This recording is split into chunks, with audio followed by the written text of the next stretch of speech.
صحي تاريخ زشلما راق فتحي ددبيت الجمع صحي زيتي عربة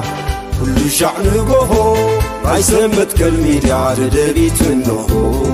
مسرتا حجرة تجراي زرقاقز بأن مسرتا تكالات العنبر أما عدينا بالنرئين نعد هاجة تكالات هنا هاي تكالنا نحجز زعامة وراي سلازي ددبيت كتعنبرن كتعبن شرحل ثلاثنا كتسلمتن ددبيت نحجز أبلات ددبيت نقول ددبيت ميديانا لسان حزبنا ددبيت تيفي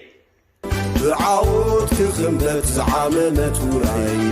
ددبيت ميديانا ميديا حزب تجراي ددبيت ميديا حزب تجراي ددبيت ميديا حزب تجراي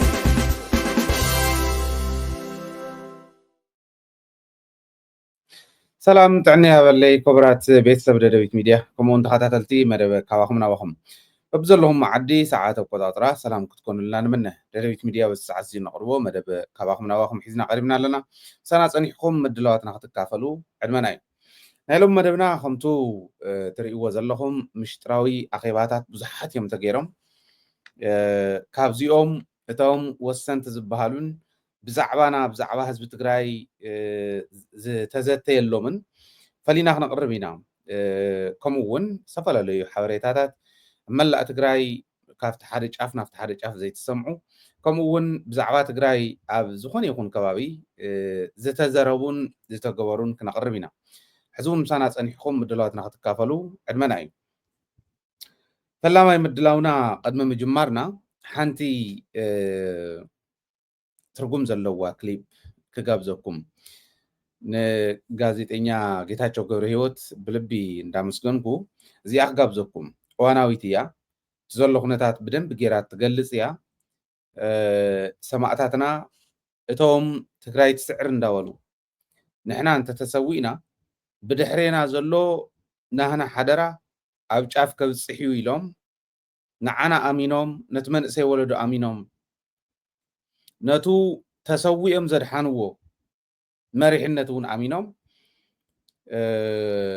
ዝተሰውኡ ሰማዕታት ሓደረኦም እንታይ ይመስል ዝብል ከምርና ዝኽእል ክሊፕ እዩ ብደንቢ ነሬት ገይርዎ እዚኣ ስምዑሞ ናፍቱ ዝቕፅል መደብ ክንሓልፍ ቃላት ተሳኢኑ ነቲ ጽንዓት መግለጺ ቃላት ተሳኢኑ ነቲ ትብዓት መግለጺ ለቀስ ቃላትን ሰዓሪ ግዲ ዝገርም ወለዶ ዝገርም ትውልድ ቃል ሰማዕታት ካብ ሰማይ ሰማያት ቃላት ተሳኢኑ ነቲ ጽንዓት መግለጺ ቃላት ተሳኢኑ ነቲ ትብዓት መግለጺ ለቀስ ቃላትን ሰዓሪ ግዲ ዝገርም ወለዶ ዝገርም ትውልድ እንፈትወካን እነኽብረካን ሓላል ህዝብና ከመይ ባለኻ ካብ ብሱል ጥረ ዝተረፍኩም ጀጋን ብጾትና ደሓን ደለኹም መቸም ንሰማይ እንቃዕሪ ረቢልኩም ኣብ ሰሌዳ ሰማይ ምስልና ተሳኢሉ ርኢኹም ዝሓለፍናዮ ኩሉ ዘኪርኩም ዒንትኹም ንብዓት ቋፂረን ሂልኩም ትዝክሩና ከም ዘለኹም ንፈልጥ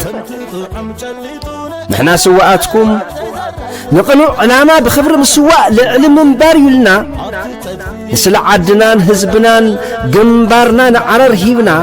ኩሎም መከራታት ትሕትሞት ጌርና ንሞት እውን ግን ተቐቢልና መልአከ ሞት ዝኸበቦ ድቕድቕ ጸልማት ብብርሃን ገድሊ ትግራይ ክንኩልዕ ሓዊ ዝቋፀሩ ቁምቡላታት ጋሊህና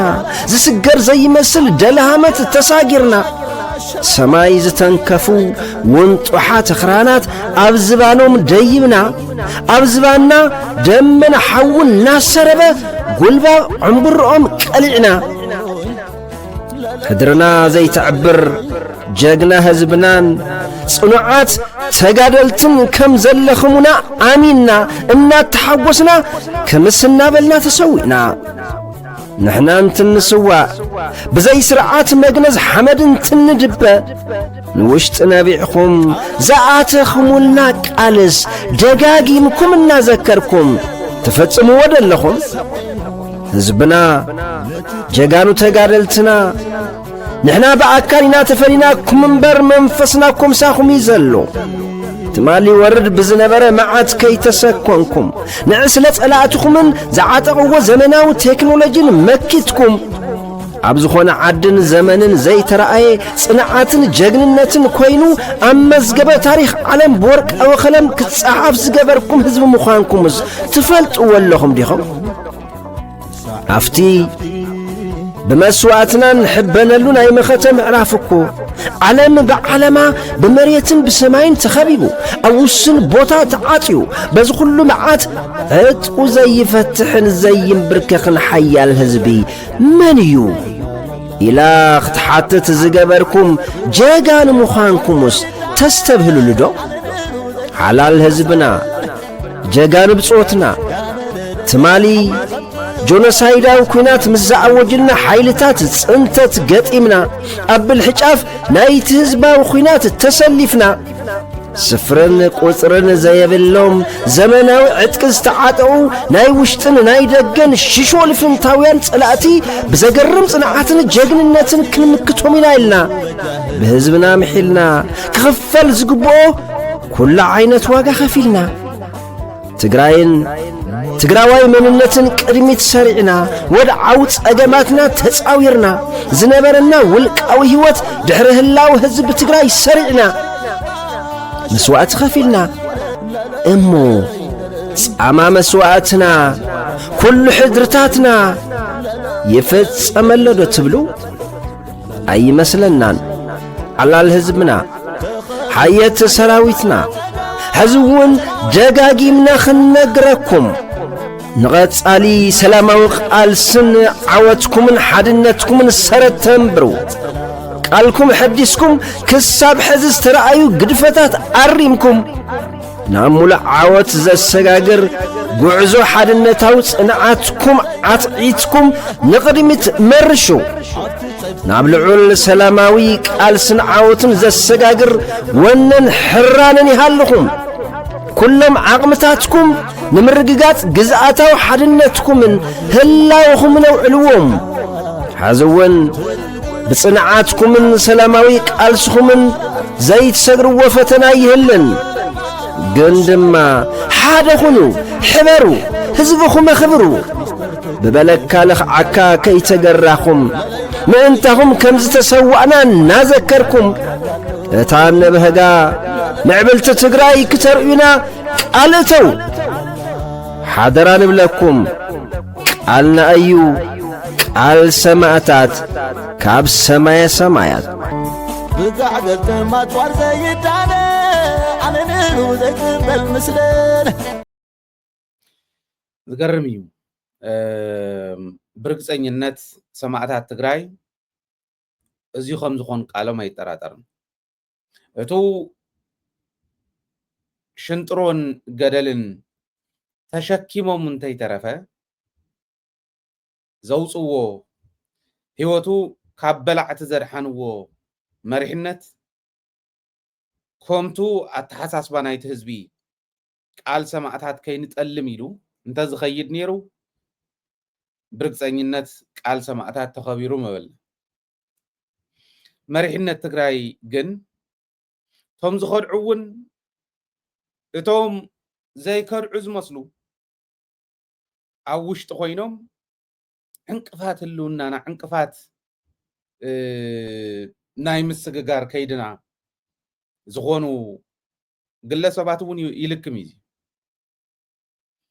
ኣብ ክንዲ ህዝቢ ትግራይ ሓቢሩ ብሕብረቱ ቃል ሰማዕታቱ ኣብ መሬት ተግቢሩ እታ ልምዕቲ ምዕብልቲ ዲሞክራሲ ፕራክቲስ ዝግበረላ ዓዲ ኣብ ምምስራት ክንረከብ ነይሩና ዓዲ ሸይጦም ህዝቦም ሸይጦም ህዝቦም ከዲዖም ዓዶም ከዲዖም ካብ ኩሉ ላዕሊ ግን ቶም ትማሊ ምስኦም ዕሸላት ንዖም ከውፁ በብቦትኡ መስዋዕትነት ዝኸፈሉ ዕሸላት ረሲዖም ምስቶም ጨፍጨፍትና ምስቶም ትማሊ መላፍንቲ ሒዞም መፅኦም ህዝቢ ትግራይ ከጥፍኡ ለይትን ቀትርን ዝፅዕሩ ዝነበሩ ፀላእት ኮይኖም ካብ ሸዋ ናብ ትግራይ ዝወርወሩ ናይ ቃላት ቡምባታት ንሪኦም ኣለና ነዚ እዩ ትርጉም ዘለዎ ዝኸውን ትሕዚ ዝቐረበ መልእኽቲ ማለት እዩ ንጋዜጠኛ ጌታቸው ገብረ ህይወት ብልቢ ኣመስግኑለይ ኣመስጊነ እውን ኣለኹ ብሽም እቶም ጀጋኑ ሰማዕታት ብሽም እቲ ህዝቢ እውን ኣመስጊነ ኣለኹ ማለት እዩ ለዚ ቃል ሰማዕታት ክኽበር እንተኮይኑ እታ ናይ መወዳእታ ጎልና ትኸውን መሰል ዓርሶ ውሳነ ህዝቢ ትግራይ ምኽባር እዩ መሰል ዓርሶ ውሳነ ህዝቢ ትግራይ ክኽበር ከሎ እስካዕ ሽዑ ምግቢ ውሕስናኣ ዘረጋገፀት ህልውናኣ ኣብ ቅልፅማ ጨቢጣ ዝሓዘት ብማንም ዘይትድፈር ልምዕቲ ምዕበልቲ ዓዲ ክንምስረት ናይ ግድን ይኸውን እዚኣ ንምግባር ናይ ግድን ሓድነትካ ምጥንኻር ዓድላይ እዩ ማለት ስለዚ ኣብ ኩሉ ከባቢ ዘሎ ትግራዋይ ሓድነቱ ኣጠናኺሩ ነዚ ቃል እዚ እዩ ክሰርሕ ዘሎ ሰማዕታት እዩ ክዝክር ዘሎ ትማሊ የዒስ TDF እንዳበልና ንልጥፎም ዝነበርና በቢ ዝኸድናዮ መድረኽ በቢ ዝተሳተፍናሉ ኮንፈረንስ ነልዕሎም ዝነበርና ኣብ ኩሉ ኣኼባ TDF ተባሂሉ ናህና ጥራሕ እንተይኮነ ናይ ዓለም መድረኻት TDF ዘልዕልዎም ዝነበሩ እዚኦም ኮይኖም ኦልሬዲ እኮ ብቁፅሪ ደረጃ ንኽተልዕሎ ዘፍርሐካ ቁፅሪ መስዋዕትነት ከፊሉ እዩ በረኻ ወፂ ዝኸፈለ እውን ንሱ እዩ ብመንነቱ መስዋዕትነት ዝኸፈለ እውን ንሱ እዩ ስለዚ ሕዚ ተመሊስና ናብኡ ንክንሓዝነ ኣይኮነን ሰማዕታት ክስውኡ ከለዉ ሞተ ይተርፍን ኩሉ ሓላፊ ብክብሪ ንህዝብኻ ንመንነትካ ንክብርኻ ኢልካ ምስዋዕ ግን ዘለዓለማዊ ክብሪ ስለ ዝኾነ ነዞም ዘለዓለማዊ ክብሪ ዝተጎናፀፉ ምንም ጉርዲ ዘይለግቦም ጀጋኑ እንዳዘከርና ቃላቶም እንዳተግበርና ኢና ክንከድ ዘለና እዩ ቃል ሰማዕታት ዝኸድዑ እንታይ ይበፅሖም ኣሎ ዝብል ምርኣይ እውን ኣድላይ እዩ ሰማዕታት ስኢሉ ማለት ከም ዝቐልዲ ክመስል ይኽእል እንድዩ ቃል ሰማዕታት ዘየኽብሩ እንታይ ከም ዝወፅሖም ከዲዖም ህዝቦም ከዲዖም ዝወፅሑ ካብ ጌታቸው ምምሃር ይከኣል እዩ ጌታቸው ረዳ 2 ዓመት ተዋሂብዎ 2 ዓመት ሙሉእ ኣብ ልዕሊ ህዝቢ ትግራይ ቀሊድ እዩ ምስ ሓሻኽሩ ምስ መንጨብጨብቱ ምስኡ ዝነበሩ ብምልኦም እዚ ገይሮም እዮም ጻድቃን ዝበሃል ቁርዲድ ኣብ ልዕሊ ህዝቢ ትግራይ ተጣቢቑ ህዝቢ ትግራይ ዘይግብኦ መስዋዕትነት ክኸፍል ገይርዎ እዩ 2 ዓመት ሙሉእ ኣባኺና ጸላእትና 2 ዓመት ሙሉእ ኣባኺኖምልና ድሕሪኡ ንሕና 2 ዓመት ወሲኽና ብባዕልና ብናይ ባዕልና ሰባት ሕዚ እቲ ሰራዊት ቃል ሰማዕታት ከኽብር እየ ኢሉ ምስ ወፀ ጻድቃን እውን ሃዲሙ ናብ ዴንቨሩ ጌታቸው እውን ሃዲሙ ነአዲስ አበባ ናብ ለኣኽቶም እዮም ከይዶም ፅንሒልና ክንሪኦ ኢና ቅድሚ ሕዙ ነጊረኩም ዝነበርኩ ናይ ደብረፅዮን ከመይ ገይሮም እዮም ኪድ ንሱዳን ንሕና ስልጣን ክንሕዞ ገለ ዝብል ባዕለይ ነጊረኩም ነይረ ደብረፅዮን ባዕሉ ዝሕለፋ ቃል ባዕሉ እናተዛረበ ከስማዓኩም እየ ቅድም ኢልና ኢና ግን ነጊርናኩም ነርና ማለት እዩ ቅድሚያ ግን ጌታቸው ረዳ ትግራይ ከዲዑ ህዝቡ ከዲዑ አዲስ አበባ ኮይኑ ዝተዛረቦ ምሕፈርት እንድዮ ከም ህዝቢ ብጣዕሚ ዝሓፈርናሉ ዝሓነኽናሉ እንድዩ ከምኡ ዝበለ ሰብ ዲ ነይሩ ኣነ ቀዲመ ፈሊጠ እየ ተረዲኦ እየ ሰሪሐ እውን እየ ዓቕመይ ዝፈቐዶ ኩሉ ተቃሊሰ ካሊእ ተቃለሰ እውን ከምኡ ነገር ግን ከም ህዝቢ ክንዱ ዝኣክል ክሸጠና ይኽእልን ኢሉ ኣሚኑ ዝፀንሐ ግን ናይ ብሓቂ ዓብዪ ስቃይ ኮይኑ አዲስ አበባ ኮይኑ ኩለንተን ዘለዋ ዝርግፍ ኣቢሉ ህዝቡን ዓዱን ዝኸሓደ ምዃኑ ምስ ኣረጋገፀ በሉ ስደዱ ንሕዚ ሕማም ሓሚመ ኣለኹ እሞ ንወፃእ ኸይድ ኢልዎም ክሕከም ንወፃእ ኸይድ ኢልዎም ወያት ማሊ ፈቐዶ ዱባይ ፈቐዶ ጣልያን ፈቐዶ ኣሜሪካ እንዳሰደደት ትሕክሞ ዝነበረት ትግራይ ክኸድዓላ ቱ ናይ ሰማዕታት ቃል ክኽሕደላ ህዝቢ ትግራይ ንኽፋላል ንኽበታተነላ ትልእኾ ዝነበረት ኢትዮጵያ እንችፍ ክበሃለሉ ከሎ ፈቆዶ ጣልያን እናኸደ ዝሕከም ዝነበረ ኖ ናይ ውሽጢ ዓዲ ሓፋይም ብደንብ ገይሮም ክሕክሙካ ክንገብር ኢና ጽቡቕ ክትትል ክገብሩልካ ክንገብር ኢና ንወፃእ ግን ኣይትወፅእን ተባሂሉ ተታሒዙሎ ኦልሬዲ ተኸልኪሉ ኣሎ ብሓለዋ ክትጸንሕ ኢኻ ማንም ዝነኽኣካ የለን ሕክምና እውን ኣብዙ ትሕከም እምበር ንወፃእ ክትከደ ይትኽእልን ተባሂሉ ኣሎ ሓደ ዓብዪ ነገር ከልዕል እሞ ካልኦት እውን እዚ ተረዲኦሞስ ይሰርሕሉ ከም ዘለዉ እውን ካቕርበልኩም እየ ሕዚ ጌታቸው ካፍቶም ዓበይቲ ሰብ ሃፍቲ ዝበሃሉ ናይ ትግራይ ሓደ ኮይኑሉ ሕዚ መዓት ገንዘብ እዩ ፈቆዶ ድዋይ ፈቆዶ ካሊእ ዓዲ ብካሊእ ሰብ ሽም ብናይ ባዕሉ ሽም ዝተቐመጡ ብዙሓት እዮም ብዙሕ ገንዘብ እዩ ከም ማንም በዓል ሃፍቲ ትግራዋይ ንላዕሊ ዝኾነ ገንዘብ ኣለዎ እዚ ክፃር ኣለዎ ኢለ እየ ዝኣምን ማንም የፃርዮ ማንም ትግራይ ግን ከምዚ ገይሮ በሳቢስዋ ገንዘባ ከምኡ ገይሩ ህውቲቱ ናይ ትእምት ንብረት እውን ክሸጡ እኮ ተጓዮም እዩ ገና እቲ ሰራዊት እቲ ሕጊ ምኽባር ከይድ እንተይጀመሮ ኣዲስ ኣበባ ዘሎ 7,000 ካሬ ሜትር መሬት ናይ ትራንስ ኢትዮጵያ ክሸጡ ናይ ሱር ኮንስትራክሽን ቤት ጽሕፈት ክሸጡ ካልኦት እውን ክሸጡ ንዱባይ እንዳህደሙ ማማይ ዝበሃል ሰብኡ ቅሚጦም ኣለዉ ቢሮ ከፊቶም እዮም እዚ ክፃረይ ዘለዎ ግን ኢትዮጵያ ከልኪላቶ ኣላ ኣነ ጥራሕ ዝብሎ ኣይኮነን ካልኦት እውን ይብልዎ ኣለዉ ወደ አዲስ አበባ ሄዶ ከአብይ አህመድ ጋር ከተነጋገረ መግለጫውንም ከሰጠና ታማኝነቱን ካረጋገጠ በኋላ ትንሽ የጤና ችግር እንደገጠመው ገልጾ ሕክምና እንዲደረግለት ከሀገር ለመውጣት ጥያቄ አቅርቧል። ለጊዜው እነዚህ ሁኔታዎች እስከሚያልቁ እዚሁ ሀገር ውስጥ የምትፈልገውን ሕክምና ይደረግልሃል አትሄድም ተብሎ ክልከላ ተደርጎበታል። ክሊር የተጣራ መረጃ። ስለዚህ እኛም አጣርተነዋል። ንሕና እውን ጻሪና እየና ትክክል እዩ ጌታቸው ተኸልኪል እዩ ክሰድዎ ድዮም እዚ ምስ ሰምዑ ሕዚ ንብሎ ዘለና ምስ ሰምዑ ክሰድዎ ድዮም ንወፃእ ክሕከም ማለት ጻድቃን ኣሜሪካ ከይዱ እንታይ ይገብር ከም ዘሎ ናበይ ጠለውለው ይብል ከም ዘሎ ምስመን ይራኸብ ከም ዘሎ እቶም ኣብ ኣሜሪካ ኮይኖም ናይ ጻድቃን ሓሻኽር ኮይኖም ናቱ ጉጅለ ኮይኖም ትግራይ ምፍራስ ህዝቢ ትግራይ ኣብ ምብስባስ ዝነጥፉ ዝነበሩ ሰባት ከመይ ተረባሪቦም እዮም ዝኸዱ ዘለዉ ናብ ጻድቃን ናብ ዘለዎ ሓዊሮም ምስመን ይራኸብለውን መን ይረኽብለውን ፈልጥ ኣለና። ጌታቸው እውን ንምውፃእ ናውዚ እያ ተባሂሉ ነይሩ ዓዲ ክፈርስ ዲፕሎማሲ ክስራሕ ኦኬ ዲፕሎማሲ ሰሪሖሙስ ናይ ትግራይ ህልውና ከጥፉ ኣብ ትግራይ ኮይኖም ድላዮም ሰሪሖም ጊደፉንዶ ነዞም ሰባት እዚኦም ኣጉዱልና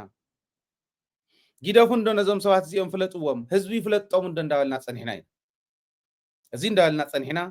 ድሕር ኢሉ ዋላ ምስተረድኦም እቲ ህዝቢ ግን ሕዚ ወፂኦም እዮም ክሰርሑ ዝኽእሉ እምበር ኣብ ውሽጢ ኮይኖም ክሰርሑ ከም ዘይኽእሉ ተረዲኦም ኣለዉ ቱ ለኣኺኦም እውን ተረዲኡ ኣሎ ኣዲስ ኣበባ ኮይኑ ጌታቸው ተን ክገብረን ዝኽእል ምስ ገበረ እምበኣር ክወፅእ ሕዚ ናብ ጉጅለይ እዩ ናፍቱ ትግራይ ምብስባስ ትግራይ ድሕሪ ኩሉ ንኽተርፍ ኣብ ትግራይ ኮይኖም ዝገበርዎ ንኢሱስ ኣብ ኢትዮጵያ ኮይኖም ሰሪሖም ኣብኡ እውን ምስ ዓበዮም ተቐባልነት ምስ ሰኣኑ ኣሜሪካ ከይዶም ፈቆዶ ካልኦት ዓድታት እውን ከይዶም ክሰርሑ ማለት እዩ። እዚ ጌታቸው ምስ ናይ ፈረንሳይ ኣምባሳደር ከመይ እሩኽ ይብል ከም ዝቐነየ ርኢና ኣለና ኣምባሳደራት እናረኸበ ከምዚ ዝበለ ኣንጃ ከምዚ ዝበለ ጉድ ከምዚ ዝበለ ቡድን ከምዚ ይገብረለና እናበለ ኣምባሳደራት እናረኸበ ከም ዝቐነየ ርኢና ኢና ተዓዚብና ኢና ሙሉእ መረዳእታ ኣለና ኣየናይ ኣምባሳደር እዩ ንጌታቸው ንወይኑ ሰሚዑ ንትግራይ ከም ዘላ 10 ሚልዮን ህዝቢ ነፂገካ ኣለኹ ክብል እሞ ዝኩሉ ምሁር እንዳሃለዋ ዘለዋን ዘይብላ ነዋፅያ ዘምሃረት ዓዲ ጌታቸው ተዛሪቡ ወይ ጻድቃን ተዛሪቡ ክእምን ድዩ ሕዚ ክወፅኦም እዮም ፈኺሶም እዮም ከም ጡጥ እንዳፈኾሱ እዮም ዝኸዱ ዲፕሎማሲ በደንብ እንተሰሪሕናሉ እቲ ክድመፅ ዝኽእል ሓይሊ የናይ ምዃኑ ንርኢ ኣለና ማለት ዲፕሎማቲክ መንገዲ ተጠቂሞም ግን ናይ ትግራይ ህልውና እንደገና ንምፍታን እዮም ዝኸዱ ዘለዉ ጻድቃን ጉጅለ ኣለዎ በዓል ብስራተ ማረ በዓል ስየ ብርሃ በዓል ሙዘይ መረሳ ዝበሃሉ ቅድሚ ሕዚ ሕወሓት እያ ኢሃፓ ዝነበሩ ኩሉ ከምዚ ጌራት ንዝብሉ እዚኣቶምን ካልኦትን ሒዙ ኣሽካዕላል ክፃወት እዩ ናብ ኣነ ምሕዋስ እያ ጌታቸው ነውፅን ኢሉ ነይሩ ኣይኮነሉን ኣይተሳክዐሉን ጌታቸው ቱ ናይ መጀመርያ ዝነበረ ሓሳቡ ንሕና ብደንብ ጌርና ፃሪና ዝረኸብናዮ ኣዲስ ኣበባ ከይዱ ተሃተውተው ዝበሎ ይሄ ኣንጃ ይሄ ከምዚ እንዳበለ ሃተውተው ምስ በለ ካልኦት እውን ተቐቢሎም ይብልዎ ኣለዉ በዓል ጌድዮን ጢሞቴዎስ እውን ኣንጃ ይብሉ ኣለዉ ዓልዙ ሰጎን ዝመስል ሰብኣይ ኣረጋዊ ዝበሃል ሓደ ጀላዕ ሰብኣይ ኔ ኣሪጉ ዘይኣርግ በቃ ስኢሉ ዘለዓለሙ ኣብ ሕምስምስ ዝነበረ ሰብኣይ በዓል እዚኦም እውን ከምኡ ይብሉ ኣለዉ ፓርቲያ ኮይኑስ ናይ ኣርባዕተ ሰባት እዮም ኣብኣ ዘለዉ በዓሎም ኣባል የብሎም ካሊእ የብሎም ንንመን ከም ዝኣከቡ ካብ ፅርግያ ክንዲዚ ክፈለኩም እንዳበሉ ወሲዶም ኣኼባ ጉባኤ ኣካይድና ከም ዝበሉ ኣብዚዩ ኣብ ደደቢት ተርኢናኩም ኢና ስለዚ እቲ ኣረጋዊ ዝበሃል ሕዚ የህወሓት አንጃ ይብል የህወሓት አንጃ የፕሪቶሪያ ስምምነት እንዳይተገበር እንቅፋት ከመሆን እንዲቆጠብ ይብል ኣረጋዊ ሰብ ኮይኑስ ከምኡ ይብል ኣረጋዊ ብረሰብ ኮይኑስ ስለ ናይ ፕሪቶሪያ ስምምዕነት ንኽትግበር የህወሓት አንጃ መጥፋት ኣለበት ይብለና ኣሎ ትዴፓ ዝበሃል ናይ 4 ሰብ ፓርቲ ኣሎ ኢትዮጵያ ኣብ ከምዚ ዝበለ ትገብሮ ዘላ ተንኮልን ግብረአከን እስካብ ዘይኣርነበት ህዝቢ ትግራይ ኢትዮጵያ እያ ኢሉ ክቕበላ ከም ዘይኽእል ከተረጋግፅ ክትክእል ኣለዋ 4 ሰብስ ፓርቲ እዮም ኢሎም ፀረ ትግራይ እስካዕ ዝኸዱ ፀረ ህወሓት እስካዕ ዝኸዱ ፓርቲ ኢሎም ተቐቢሎሞም ን4 ሰብ ኣብ ህዝቢ ትግራይ ዘለዎም እምነት ተጋሩ ኮይኖም እንተዝቐርቡ ግን 4 እንዲኹም ተበተኑ ክብልዎም ነይሮም እዩ ኣብ ልዕሊ ህዝቢ ፅዕንቶ ይገብረሉ ሕወሓት ህዝቢ ናብ ሰላም ከውፅእ ዝኽእል ስምምዕነት ፕሪቶሪያ ንክፈርስ ይገብረሎ ኣብ ልዕሊ ህዝቢ ትግራይ ፅዕንቶ ብምሕዳር ኣብ ልዕሊ ሕወሓት ፅዕንቶ ብምሕዳር ዓለም ለኸ ማሕበረሰብ ነዚ ንክቃወም ይፅውዑ زير يريهم حوحات بهالودب وعل بريتوريا نختكبر فتصم كاب إيد حزب خيتملت زي خفل مسوعة الناس غفل زلو ودبي حوحات حالي أيقونا قم بتكبر زرعنا يو وعل بريتوريا نخي فرس نغم جيتها تشوز ولا خدع أكبات إيرم حيزم يا خون اللهم علم زبال كاب صراح فتسامي نابترا ما أغلاي كوميتي فتل ورقة تبهال كان مختل الدوم برنايت ودب نابيت صحفة حلافنا نجيتها تشو كاب ترى ما صراح فتسامي نام مختل عبوم برنايت ودب زقورلو وعل بريتوريا خي يفرس كقباطر نجيتها تشو تكبر بوعل بريتوريا مسرت زياو محدار تنتوهو حمش تسرحت نخسرح كقباطر زقورو ويو الى زامنان بريتوريا خي يفرس ون ليتن قطرن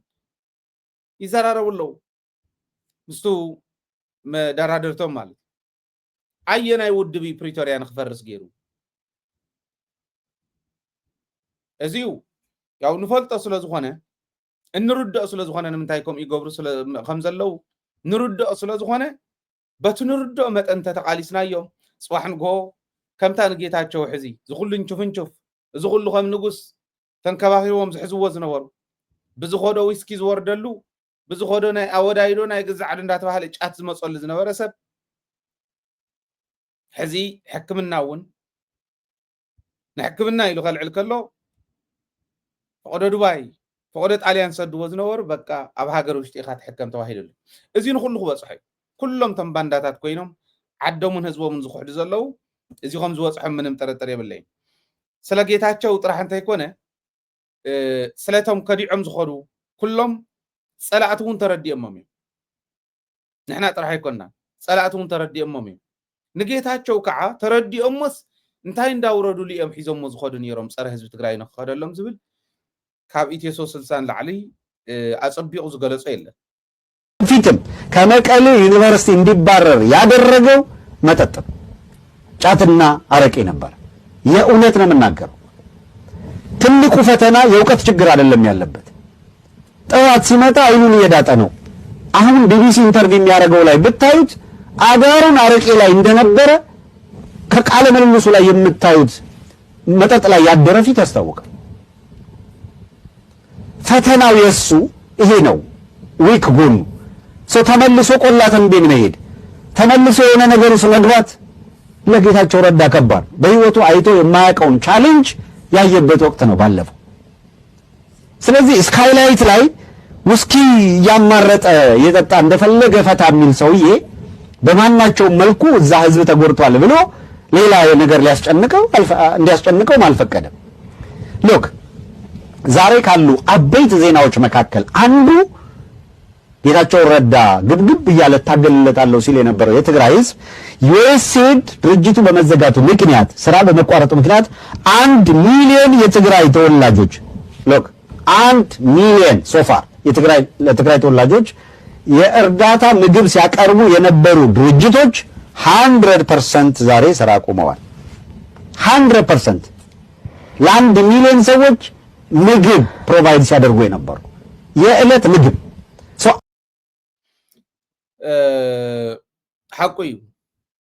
حقيو زي طرح يكونن ክልተ ነገር ከሕዚ የይሊ ጌታቸው ተዛሪው ኣብ ኣኼባታት ተዛረቦምውን ከቅርበልኩም እየ ሓደ ሰለስተ ዝኾኑ ኣብ ዝተፈላለዩ ከባቢ ዝተገበሩ ኣኼባታት ኣለዉ ባጀት ህዝቢ ትግራይ ምኽልካለ የልየን ኣብይ ኣሕመድ ባዕለይ ቁልፈ ቢለ ክሕዛ ኣነ ስለ ዝኾንኩ ዝውስና ኢሉ ኢትዮጵያ ከም ሃገር ክትነብር እንተኮይና ኣብ ልዕሊ ህዝቢ ትግራይ ሒዛቶ ዘላ ናይ ጸጋም ስትራቴጂ ክተስተኻኽል ክትክእል ኣለዋ ህዝቢ ትግራይ መርሕ ኣለዎ እቲ ህዝቢ ባጀቱ ማንም ክሕዞ ይኽእል ማንም እዚኣ ምስ ትገብር ጌታቸው ያ ሓደ ኣብ ግዛዕ ተቢሉ ተጠሚቑ ዝሓድር ሰብኣይ ህዝቢ ጸሊእዎስ ሃዲሙ ኸይድሎ ተባሂሉ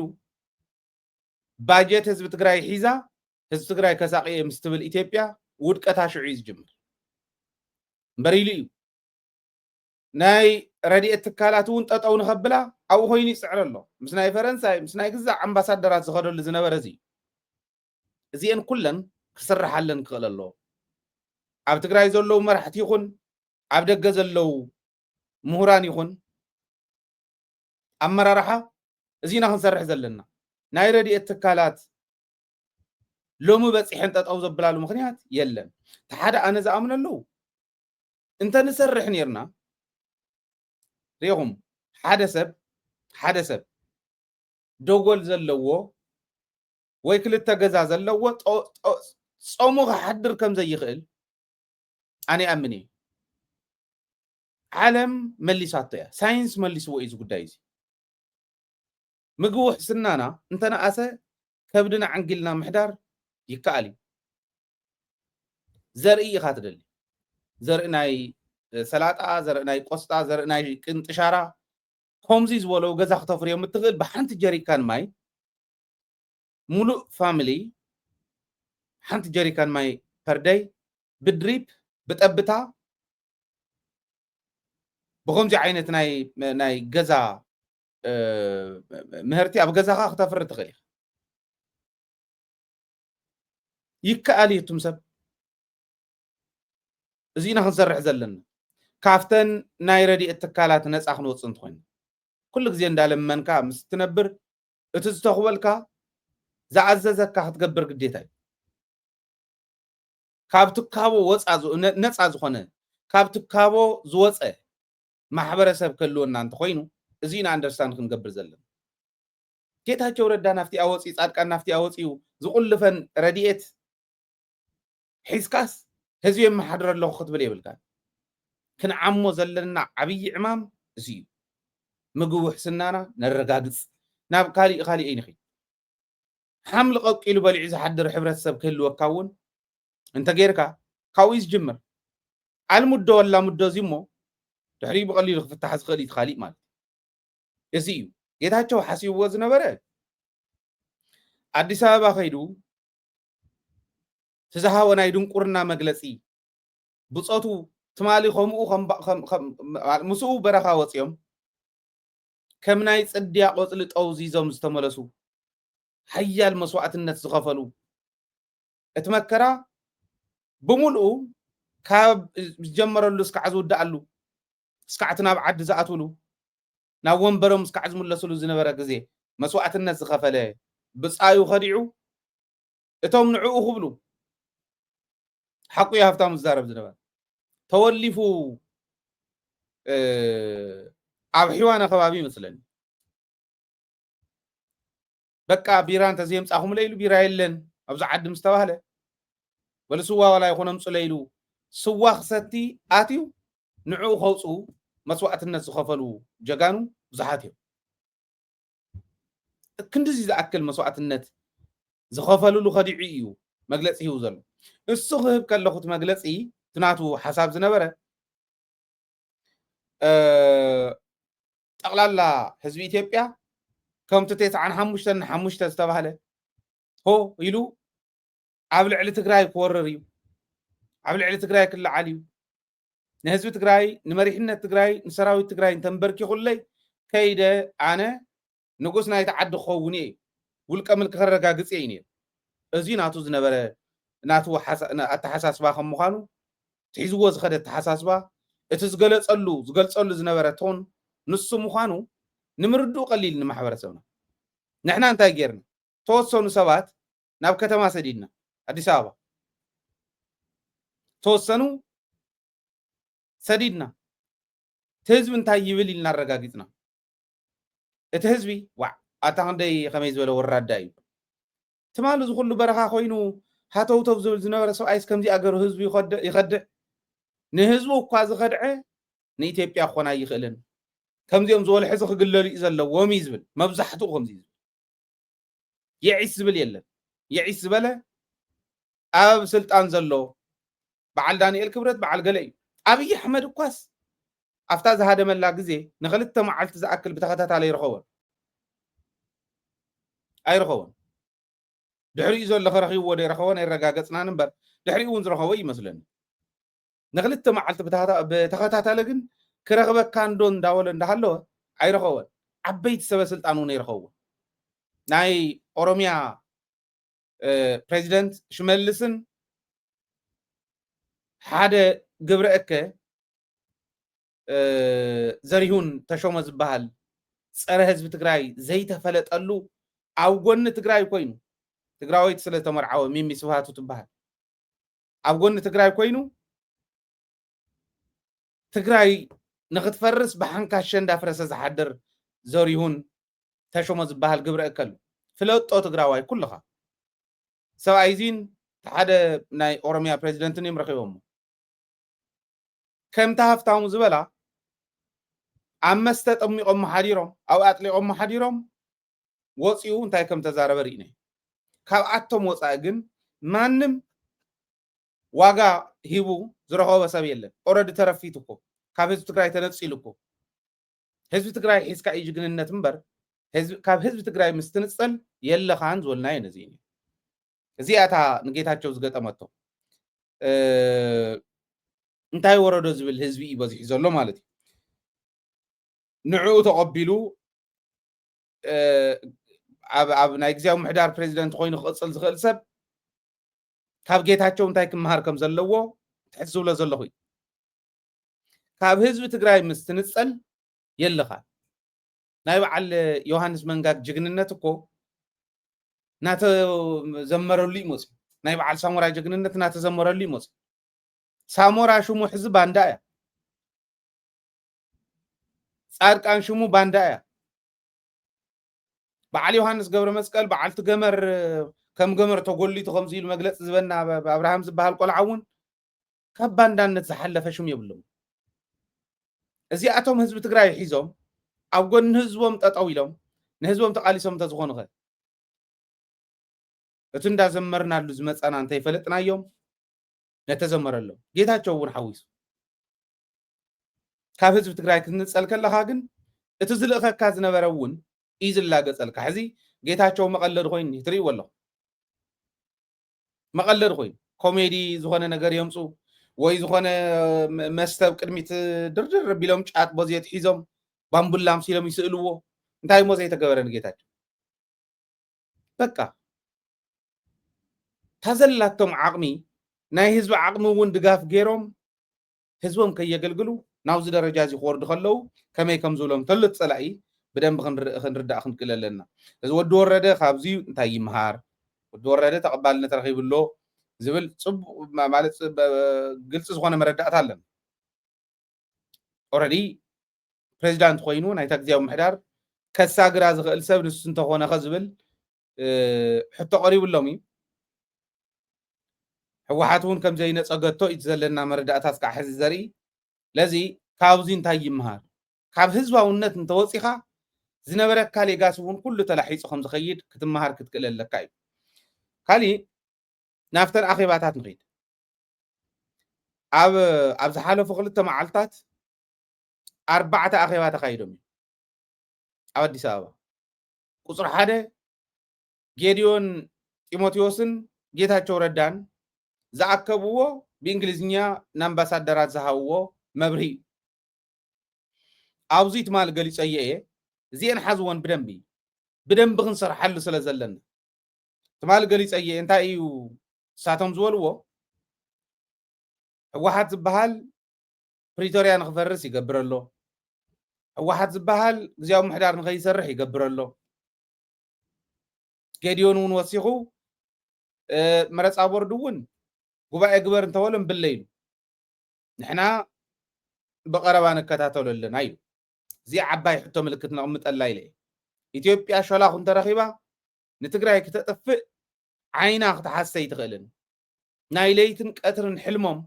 ትግራይ ናይ ምጥፋእ ሕልሚ ነዚሁ ክምልስ ዝኽእል ሓድነት ስለ ዝኾነ ሓድነትና ነፅንዕ ኢልና ትማል ኣቕሪብና የና ጌታቸው እውን ኣብኣ ኤግዛክትሊ ጌዲዮን ዝበላ እዩ መልሱን ናብ ስልጣነ ይውን ኣለዎ ሓጋጊዝኩም ፌደራል መንግስትን ዓለም ለኸ ማሕበረሰብን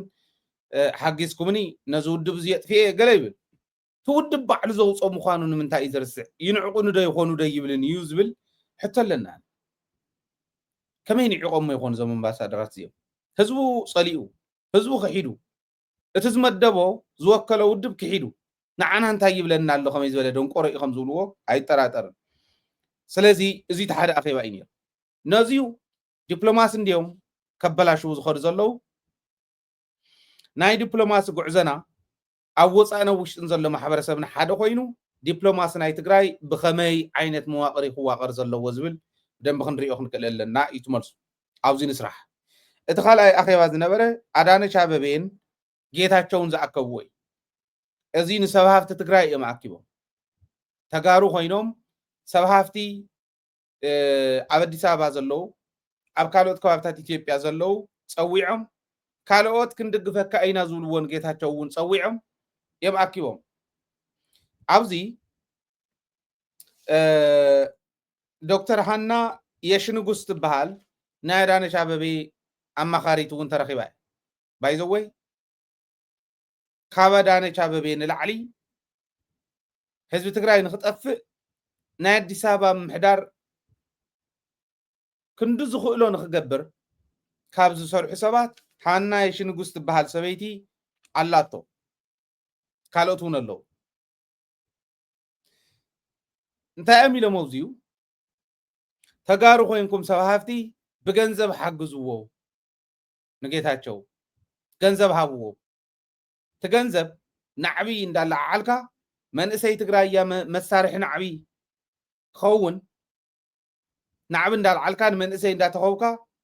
ንኻሊእ ማሕበረሰብ እውን እንዳበታተንካ ኣፈላላያት ክበዝሕ ቃል ብቃል ኣይኮነን ዝብልዎ ሓግዝዎ ብገንዘብ ገንዘብ እንተረኺቡ ንሕወሓት ከኣልዮ ይኽእል እዩ ነይሩ ቃል ብቃል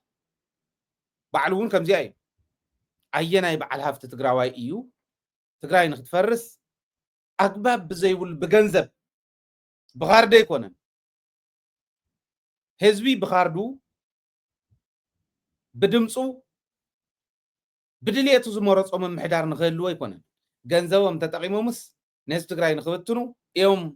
ተሓቲቶም ክንርኢ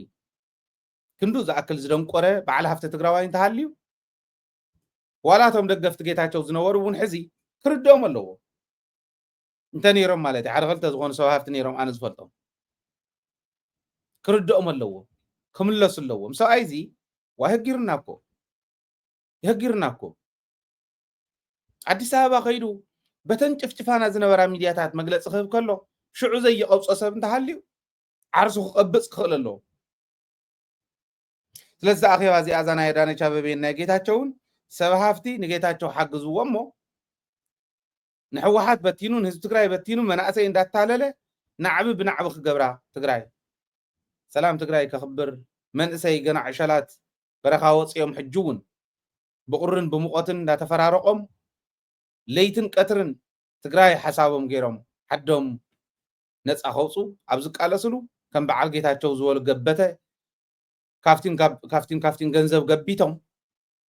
ህዝቢ ትግራይ ክብትኑ መንእሰይ ትግራይ ልቢ በሊ ኣብዚኣ መልሲ ማንም ትግራዋይ ገንዘብ ተቐቢሉ ዓዱ ሸይጡ ዝቕበለን ገንዘብ ክልውጦ ይኽእል ተዓዲ እንተዘይሃልያ ሰላማ እንተዘይተሓልዩ ክልውጠካ ይኽእል ስለዚ ካብ ማንም ይምፃእ ካብ ማንም ገንዘብ እንተሂቦምኹም ንዝምልከቶ ኣካል ሪፖርት ጌርኩም ከምዚኣ ዝበለ ዋላት ገንዘብ ብልዕዎ ተገንዘብ ተቐቢልኩም ብልዕዎ ሽግር የብሉ ከምዚ ዝበለ ኣካል ከምዚ ኣይሉና ኣሎ ስለዚ ኣብዛ ከባቢ እዚኣ ክነትሕዞ ንኽእል ኢና ኢልካ ኩልኻ ድህንነት እንተዘይኮንካ ኩልኻ ናይ ኢንተለጀንስ ሰብ እንተዘይኮንካ ትግራዋይ ከመይ ይመፅኹም ዘለው ፀላእትና ርኣዩ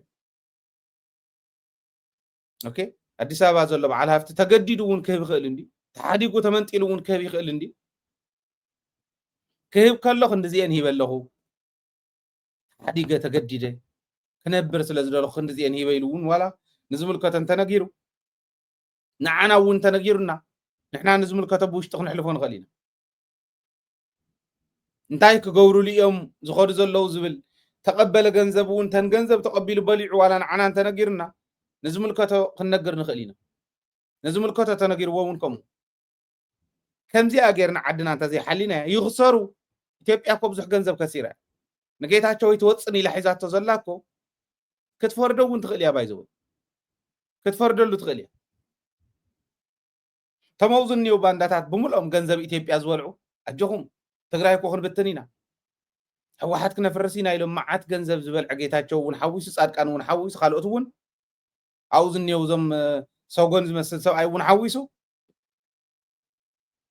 መዓት ገንዘብ በሊዖም እዮም ትዝበልዕዎ ገንዘብ ሒዞም ክወፁ ስለ ዘይኽእሉ እዮም ዝእግድዎም ዘለው ከይወፁ እምበር ንኻሊእ ኣይኮነን ጌታቸው ጠፍአ ይጠፍአ ንባዕሉ እምበር ንኢትዮጵያ ዝቕንሰላ ዝውስኸላ የብሉ እዚ ኩሉ ገንዘብ በሊዕኻ ናበየ እያ ትሓቱ ከመይ እያ ክትመፅእ ንኻሊእ ስለዚ በላዕኹሞ ይበላዕኹሞ እታ ክተምፃእ ትኽእል ነገር ግን ንዝምልከቶን ተነጊርኩም ከምዚኣ ጌርና ታዳነች ኣበቤን ጌታቸውን ዝኣከብዋ ዝፈሓስዋ ሴራ ክንበጣጥሳ ንኽእል ኢና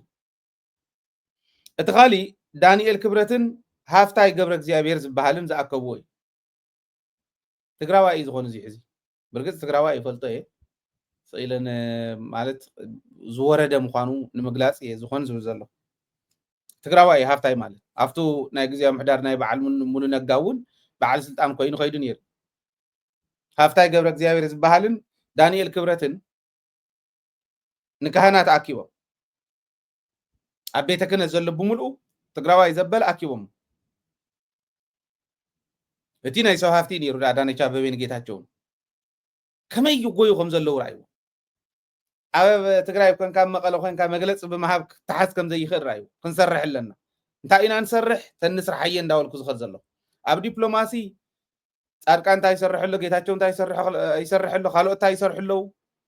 ኣቶም ወፃእ ኮይኖም ሽማግለታት ገሊኦም ምርኩስ ሒዞም ገሊኦም ምስ ሕማሞም ከም በዓል ስየ ምስ ሕማሙ እንዳሃለወ ይኸድ ሓሚሙ እዩ ነይሩ ናብ ዝኾነ ሚድያ ወፂኡ ክዛረብ ከሎ እዚ ኩሉ ዝገብሩ ዘለዉ ነዚኦም ዲፕሎማሲ ነቶም ብሰብ ሃፍቲ ዝተባሃለ እውን ከምታ ዝበልክዋ ሕዚ ዳንኤል ክብረትን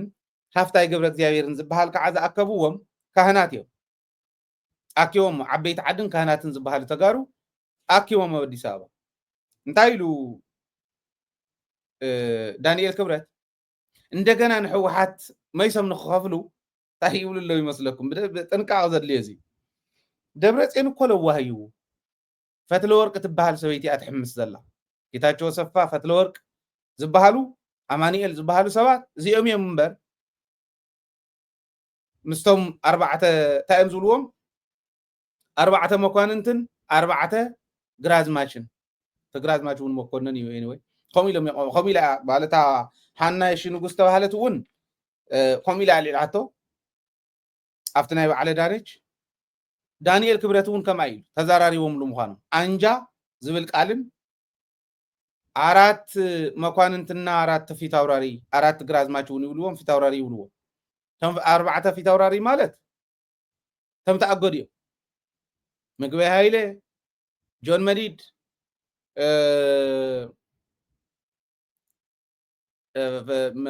ጀነራል ማሾ ወየነ እና ወድም በይተይ ሓዊሶም ማለት ንፍስሃ ማንጅስ ብዙሕ ይበልዎም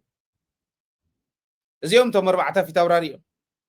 ኣርባዕተ መኳንንቲ ከዓ ደብረፅዮን ፈትለወርቅ ዓለም ገብረዋህድን ኣማኒኤል ኣሰፋን እዩ ቃል ብቃል ዘልዓልዎም እየ ዘልዕል ዘለኹ ንጌታቸው ኣሰፋ እውን ኣልዒሎም እዮም ከይእሰር ፈሪሑ እዮም ዝብሉ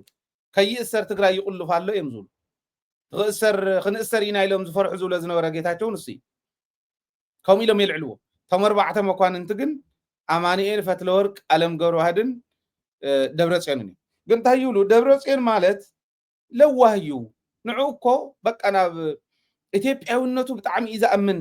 ስለዚ ንሱ ናብ መስመር ምእታው ቀሊል እዩ ስሩ ቀደሙ እውን ዝኣተወ እዩ ፈትለወርቅ ትበሃል ሰበይቲ ጌታቸው ኣሰፋ ምስ ዝበሃል ከይእሰር ዝፈርሐ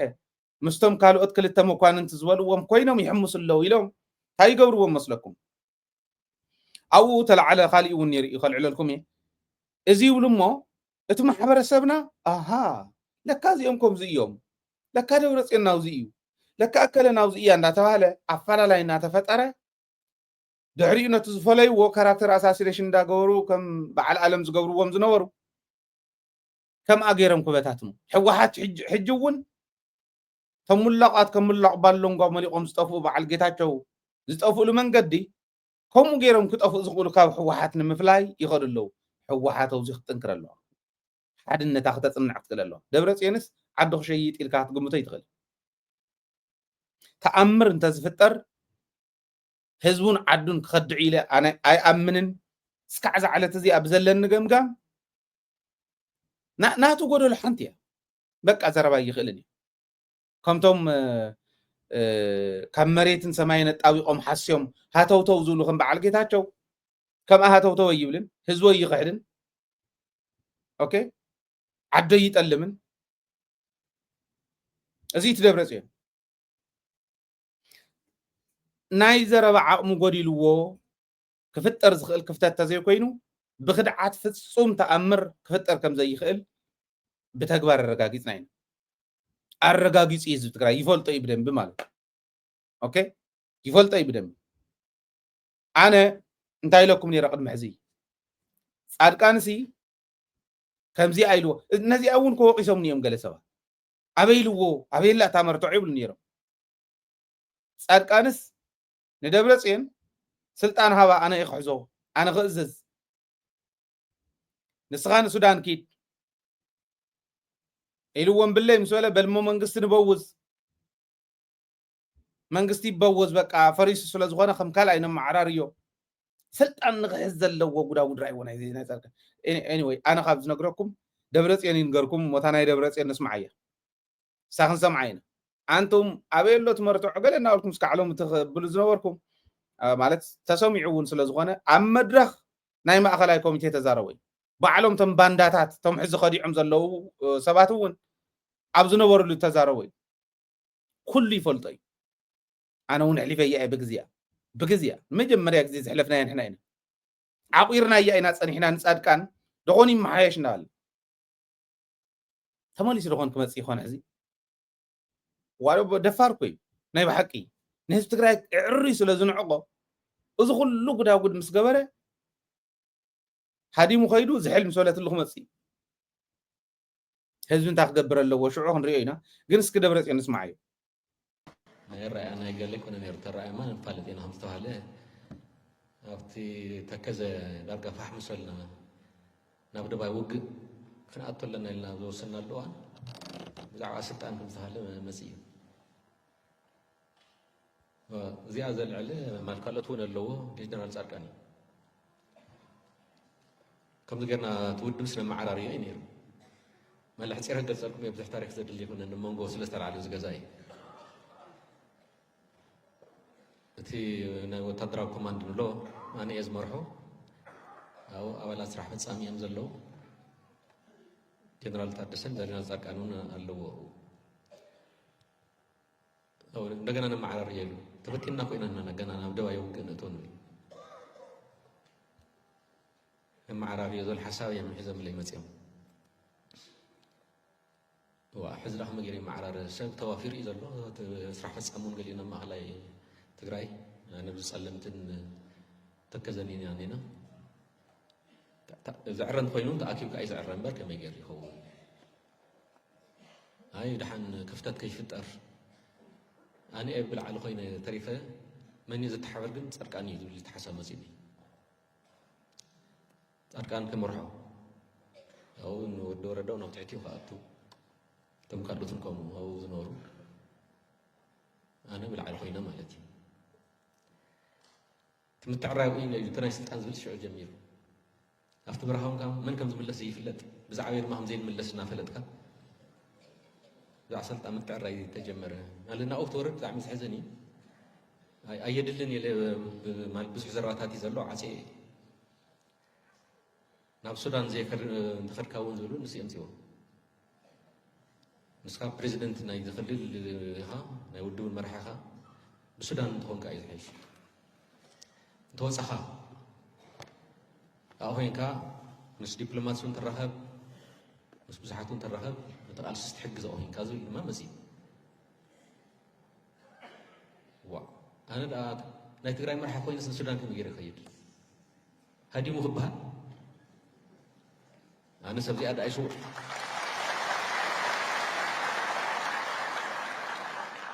أو زي السوا نسبة تقرأي طعمه تزسواي بر أرجو سيكون هاتي مسواتي يحكوا زون نسبة تقرأي بر مهدام يزي بسرو مرحة تقرأي هي هادم ديكوت هاو يهدم بعامود اللي هو زبون حزوي زواجا كما يدخلون بس حي شقات نزنور إزي كابزي أبزا عائلة أبزا زرر بس جبرنا الله مالت قدري ينيرو مشت كوس ألني ليه وسين كافتي بوجي لبسه كافتم سايز مرة نمشت أوسي قدي فيها موسي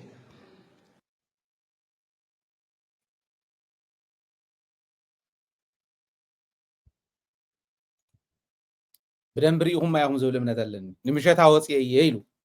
قدي فوق موسيو من تاي وسيو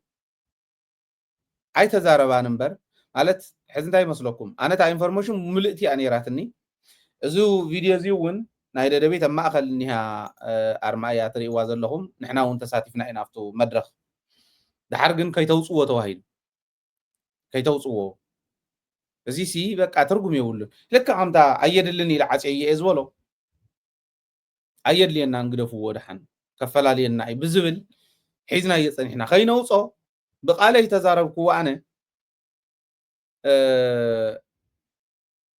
كي توصوا بقى زي سيد اللي كفلا لي أن أنت زي كوينو يلومنا يوم خمس جيرهم يوم تخلوا أم مدرخ أو قدم حزبي أو قدم أخلاق كوميتين أو قدم توم ولا توم زوج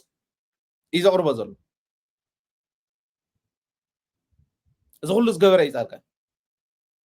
ስልጣን ንኽሕዝ ዘለዓለም ዓለሙን ድዩ ማለት ብህይወት ዘመኑ ልክዕ ኢ ስልጣን ተመኒት ሰብኣይ ቅድሚ ሕዚ ዝገበሮ መፈንቅለ መንግስቲ ይኹን ካልእ ይኹን እንዳልዓልና መፂና ኢና ናይ ጻድቃን ጉዕዞ ኩላ ኣብ መድረኻት ዝገብረን መደረ እውን ተንኮል እየን ናይ ባዕሉ ጥቕሚ ኣቐዲሙ ስልጣን ኣቐዲሙ እዩ ዝኸይድ ኣይረኸባን እስካዕ ሕዚ ጻድቃን ክመርሖ እዩ ተባሂሉ ዝብል ፕሮፖዛል ባዕሉ እዩ ሒዙ መፅኡ ወዲ ወረደ እውን ኣብ ትሕቲኡ ክኾን እቲ ናይ ዝነበረ ኮማንድ ዝመርሕ ዝነበረ ደብረፅዮን እውን ኣብ ትሕቲኡ ክኾን ስኢሉ ንስምቦል ብላዕሊ ገይሩ ጻድቃን ግን ከተሓባብሮ ተባሂሉ እዩ መፅኡ እምበለይ ምስ በለ በል ንሱዳን ከይድ እምበለይ ምስ በለ በል ነማዕራር እዮ ዝውድብ ይመዓራር እምበር ሓር ገዲፍዎ መፅኡ ገዲፈዮ መፅኡ ጥራሕ ኢሉ እምበር ከምቲ ዝበሎ መራሒ ትግራይ ዶ ይሃድም እዩ ህድማ የለን ኣብዚኣ ኮይነ ይስዋዕ ምስ ህዝበይ እምበር ኢሉ እዩ ትኽክል ኢሉ እዩ ታዝበላ እዩ ዘቕርብ ዘሎ ድሓር ምሸት ምስ ወፀ ስኢሉ ምውፃእ ጥራሕ ኣይነበረን ኣይተዛረቦ ነውዚ ኣየቕረብክዎ ነውዚ እምበር ምውፃእ ጥራሕ ኣይነበረን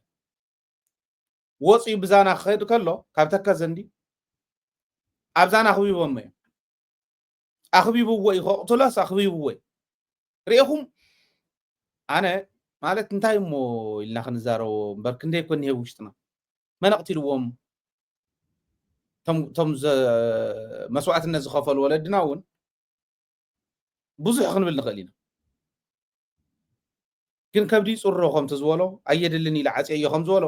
ኣየድልን ኢሎም ዓፅዮም ዝሓዝዎ ክንደይ ሚስጥር እኒሄ ይመስሎም ክንደይ ጉድ እኒሄ ይመስሎም እስካዕ ክንዲዚ እዩ እሞ ነዚ እናጨብጨብካሉ ትኸይድ ከመይ ዝበለ ሓንጎል ከልወካ ከሎ እዩ ኣኽቢቦም ሞ ኣብዛና ፈንፂሑ ወፂኡ መስዋዕትነት ተኸፊሉ ምልሻ ናይቲ ዓዲ ዓጀብቱ መስዋዕትነት ከፊሎም እዮም ፈንፂሖም ግን ወፂኦም ተጋዳላይ እዩ ንባዕሉ ተጋደልትዮም እኔው ኩሉ ዝፈልጡ ስለ ዝኾኑ ፈንፂሖም ወፂኦም ማእኸላይ ኣትዮም ናብ ማእኸላይ ምስ ኣተው ኣቐዲሞም ክዓመይሶም ናብ ማእኸላይ ሰብ ሰዲዶም ደብረፅዮን ይመፀኩም ኣሎ ንሱዳን ክሃድም ኢሉስ ምስ ኢትዮጵያ እውን ይራኸበለ እዩ ንሱዳን እውን ክሃድም ኢሉ ንሱዳን ህደም ዝበልዎ እኮ ባዕሎም እዮም ከምኡ ስለ ዝኾነ ከይተኣምንዎ ኢሎም ንፈትለ ወርቅን ንዓለም ገብረዋህድን ኣብ ማእኸላይ ዝነበሩ ስራሕ ፈፀምቲ ከምኡ ንክኸውን እዮም ገይሮም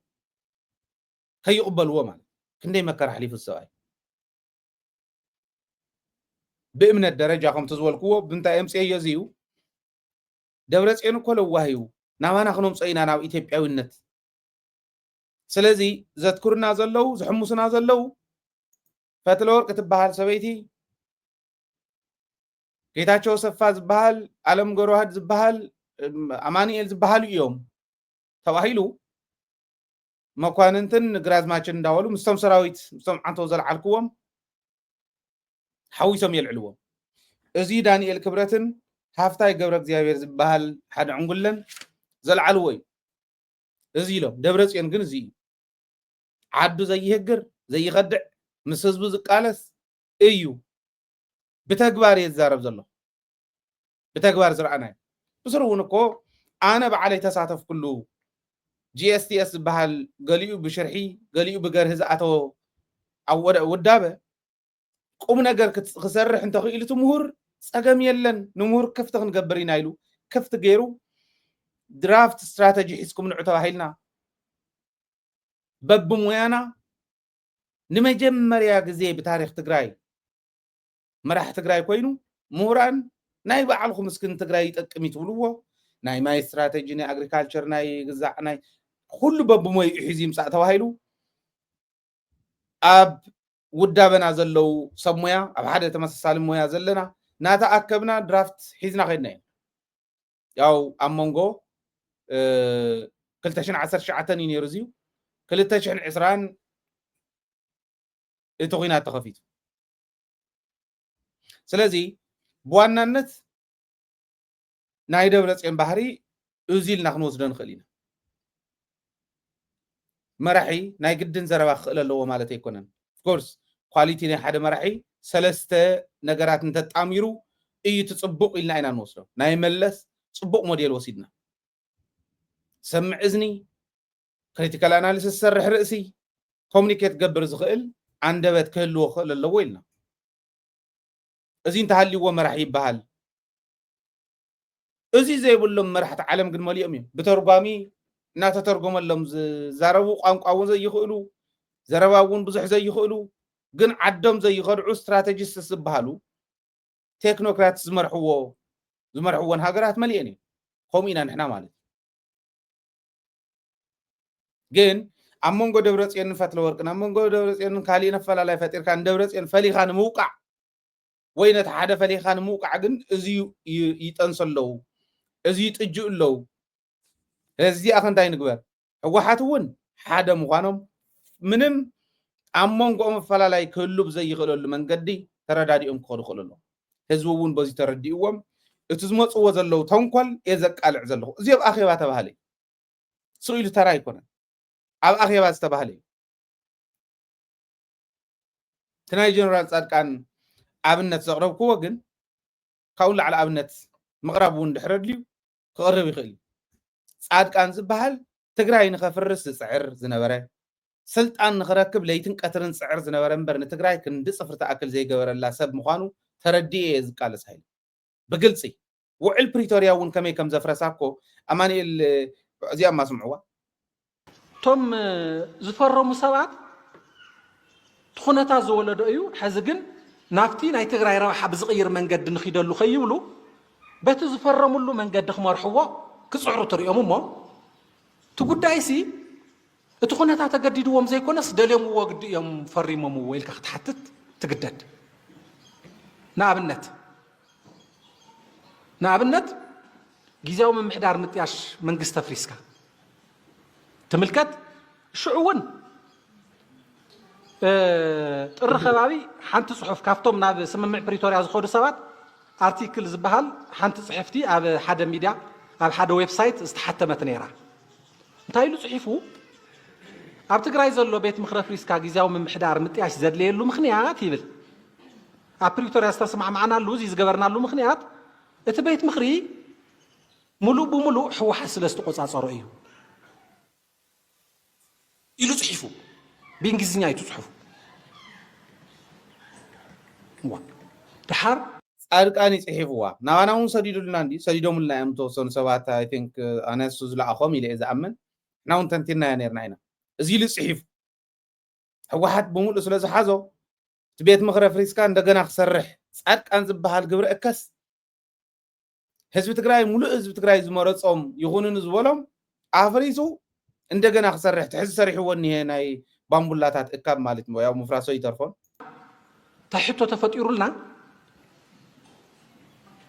መንግስቲ ኢትዮጵያ ብ2012 ኣነ ዘይተሳተፍኩሉ ወይ ቦርድ መረፃ ኢትዮጵያ ዘይተሳተፈሉ ዘካየደው መረፃ ኣፍርሱለይ ኢሉ ብምሕታቱ እሞ ንሕና ከዓ ምእንቲ ሰላም ኢልና ድሓን ተረዳዲእና ፀገማት ክንፈትሕ ንኽእል ተኮይና ንሱ ኣፍሪስና ቀልጢፍና ናብ መረፃ ንእቶ ኢልና ተቐቢልናዮ ዝኣተና ዘይኮነ እዚ ጉዳይ እዚ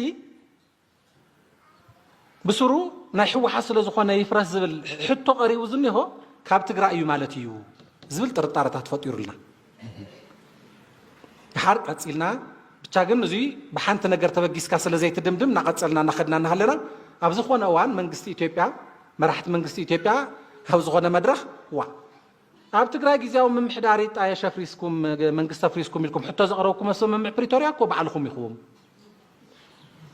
ዝብል ዘረባ ከዓ እንደገና ተዛሪቦም እዚ ጉዳይ እዚ እንታይ እዩ ዝብል እቲ ናተደመረ መፅኡ ማለት እዩ ቀፂሉ ሕዚ ንሪኦ ተለና ከዓ እቲ ቤት ምኽሪ ኣፍሪሶም ካሊእ ናይ ኢሊት ቤት ምኽሪ ተፀዋዊዕኻ ኣብ ሕገ መንግስቲ ዝተቐመጠ ናይ ህዝቢ ስልጣን ንምውሳድ ዝግበር ዘሎ ካደምደም ክትርኢ ተለኻ ከዓ እቶም ኩሎም ዝዝረቡ ነገራት ሓቃውነት ከም ዘለዎም የረጋግፀልካ ማለት እዩ በቃ ትቤት ምክር ምፍራስ ትመንግስት ምፍራስ ዝተደለየ መንግስት ኢትዮጵያ ብ2012 ዝተካየደ መረፃ ንሶፍርሱ ላይ ኣነ ዝተሳተፍ ኩሉ መረፃ ክካየድ ናብ ሰላም ክንኣትቶ ኮይና ብዝብል ዘቕረቦ ሕቶ ድሓን ማዓልሽ ንሰላም ክበሃል ድሓን ይኹን እንታይ ደኣ ክግበር ሌት ኢት ቢ ተባሂሉ ዝተገበረ ዘይኮነስ ብናይ ባዕልና ኻባና ዝኸዱ ሰባት ብዝነበሮም ዲማንድ ብዘቕረቦ ሕቶ ምዃኑ ቁልጭ ኢሉ ይመፅእ ትዘረባ ማለት እዩ ريهم بلو احنا إلينا اب بريتوريا خيرهم منغستي إثيوبيا منغست تግራይ ይፍረስ አይበለን ቃል በቃል ተዛረብኩ ዋሕዙን ከስታውሰው ንዓይ ይቀበሉኒ መረፃ ይቀበልዎ መረፃም ከቀበሎ መንግስተ ይቀበልዎ መንግስተም ከቀበሎ ዝብል ሕቶ ያሒዛ ኸይዳ ኢትዮጵያ ና ብሪቶሪያ በዓል ስየ በዓል ዞም ተቀየምቲ ዘማኽርዎ ናይ ጻድቃን ጉጅለ ግን ንጌታቸው ናብ መስመሮም እትዮም መንግስቲ ትግራይ ፈሪሱ ግዚያው ምሕዳር ይጣየሽ ግዚያው ምሕዳር ክጣየሽ ከሎት ቤት ምኽሪውን መንግስቲ ክፈርስ ከሎት ተሎት ቤት ምኽሪ ፈጻሚ ጥራሕ አይኮነን ፈጻሚ ይበወዝ እንደውም ኢትዮጵያ ካልአይ ዘቅረበቶ ኦኬ ሞ መንግስቲ ይፍረስ እንተልኩም ተፈጻሚ ይበወዝ ችግር ይውልን ይፍረስ እቲ ቤት ምኽሪ ግን ይቀጽል ኢላ ፈቂዳ ነይራ ኢትዮጵያ እዚውን መርትዖ ከቅርበል ፓርላማ መንግስቲ ይፍረስሞ ኢንተሪም ገቨርንመንት ተጣይሹ ይሎምና ታገይሩ ቱ መንግስትን አትፔልፍ ስለዝኾነ ብሙሉ ምስ ሽብርተኛ ተዋሂሉ ዝተመዝገበ መንግስቲ በጀት ይብና ክንሰርሕ ይንኽልን ኢሎም ፓርላማውን ከምኡ ስለዝኾነ ኢሎም ፓርላማ ተማጉይትና ነርና ሓደ ኣለዩ ተቃዋሚ ኺዳነ ዝበሃል ኢሎም ፈቂዶምና ይሮም ባይዘወይ for the record ተኻቲዕና ማሕተምና እዩ ምልክትና እዩ መንግስትና እዩ ፓርላማ ይጽናሕቲ ባይሆን ተከወነ ይበወዝ ተስማዕሚዖም ነይሮም እዮም ኣብ መንጎ ዲሰምበርን ኤፕሪልን ከመይ ጌራ ፓርላማ ፈሪሳ መን ሸይጥዋ መፅኡ ኣይፈልጣን ንህዝቢ ትግራይ ከም በጊዕ ብገመድ እንዳጎተተ ንዕዳጋ ናብ ዕዳጋ ሞት ዘውረዶ ጻድቃን ዝበሃል ሰብ ሪኦሞ መጀመሪያ ንዓይ ይቀበሉና ኣነውን ከቀበሎም በዚ ኣነ ተዓረቕ ኢሉ ዝኣተው ኢትዮጵያ ኖ መንግስቲ ይፍረስ ፓርላማ ብሙልኡ ህወሓት ተቆጻጸሮ ስለ ዝኾነ ኢሎም ከም ዘቅረቡ ኣማኒኤል ባዕለው ተሳተፈሉ ወኸምዚ መንግስቲ ይፍረስ ሞ ፓርላማቱ መንግስቲ ናይ ትግራይ ይፍረስ ግዚያዊ ምሕዳር ይጣየሽ ኢልኩም ዘቅረብኩም እኮ ባዕልኩም ኢኹም ኢሎም ኣቅሪቦም ሎም ኣለው ኢትዮጵያ እዚኦም ሰቅረቡ ቶም መንግስቲ ይፍረስ ኢሎም ዘቅረቡ ተጋሩ ምሰቅረቡ በሉም ወድሓን መንግስቲ ይፍረስ እንተልኩም ትፈጻሚ ኣካል ይፍረስ እቲ ፓርላማ ግን ይቀጽል ያይላ ኢትዮጵያ ያኹም ኢላ ዘለ ኖ እዚ ክፈርስ ኣለዎ ኢሉ መፅኡ ተፈቂድሎም ድሓን ተባሂሉ ቶም ተኻትዑ ሕዚ ደቂ ገዛን ደቂ ወሰንን ኮይና ነርና ደብለን ዶክተር ፍስሓ ገሊና ደቂ ገዛ ገሊና ደቂ ወሰን ኮይና ኢና ተራኢናው እዚ ማለት ንገሊኦም ዳወሰድ የዛረብዎም ነይሮም ኢሉ ቃል በቃል ዶክተር ፍስሓ ተዛረቡ ኣብኡ ወሲኖም እሚኖም ቲኦም ቶም ከዳዓት እሚኖም ስመፁ ጌታቸውን ጻድቃንን እዮም ዝኸዱ ነይሮም ቶም ተረፉ እንታይ ወልኹም እንዳተባሃሉ ዝሓቱ እዮም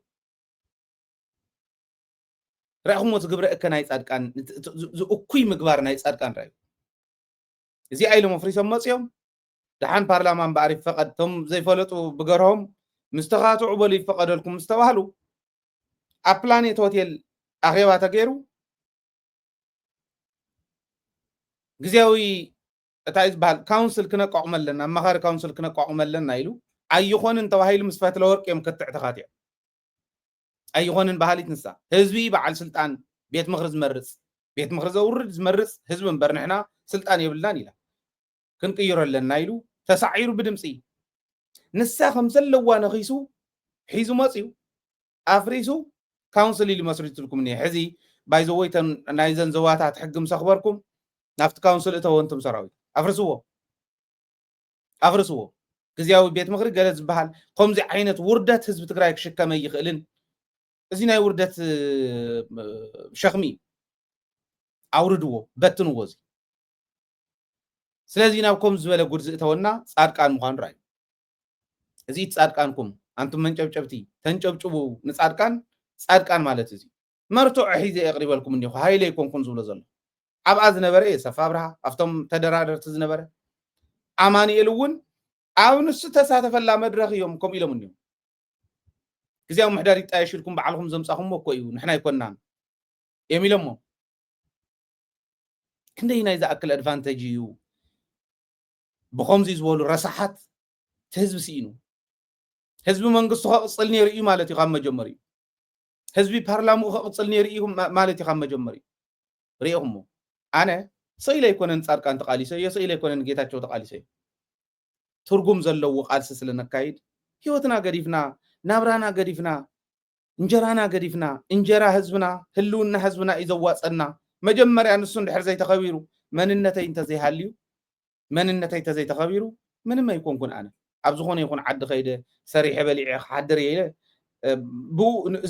እዚኣ ጥራሕ ብምሓዝ ትግራዋ እየ ኢለ ክነብር ኣይክእልን መንነተይ ክኽበር ንዑ ኢና ንቃለስ ጻድቃን ማለት እዚ ጌታቸው ማለት እንታይ ማለት ምዃኑ እንዳጠቐስና መፂና እስካዕ ሕዚ እዚኦም እዮም ዞም ሰባት እዚኦም ነዚኦም ክምለሱ ዲኹም ክትሰርሑ እዩ ኣነ ንምስትዋስ ክኾነኩም ናይ ጌታቸው እውን ነስታወስ እሞ ክንሳገር ናፍትኻል ወይ ሌላ ጊዜያዊ መስተዳድሩን ኃላፊ ሲዘነጥል የሚውል መገደል አለበት እያለ ሲያስፈራራ የሚውል የሚያስተባብል ሰው የለም። እነዚህ ሰዎች ተሰብስበው እነዚህ ባንዳዎች መገደል አለባቸው የኔ ምክትል ባለበት ጌታቸውና ጻድቃንን ለምን አልገደልክም መግደል እንዴት አቃተ አንተን የመሰለ ጀግና ተብሎ ማስተባበያ ሰጠ የለም። ማስተባበያ አይሰጥም። ይሄ የክራይም ኢንተርፕራይዝ ነው። ይሄ ቡድን የሚያሰማራቸው መድረኮች የክራይም ሲንዲኬትስ የሚመሯቸው መድረኮች ናቸው። እነገሌ ለምን አልተገደሉም ይላል። አጠገቡ ይደርሱ ፈጃቸው ነበር ይላል። ይሄ በቴሌቪዥን ነው። አንድም እርምጃ ስላሉ ስም ስላጠፉ ብለን ወስደን አናውቅም። አትሊስት አሁን ያለው መንፈስ ሰውን እያሳደድክ በማሰር የመናገር ነፃነት በማፈን የሚፈታ ችግር አለ ብለን ስለማናምን ከም ዘለን አይደንቆሮ መግለጽ ሰሚዕ ይፈልጥም በህይወት ታይ ከም ትብል ይጨንቀካኩ ጌታቸውስ ማስተባበያ አይሃቡን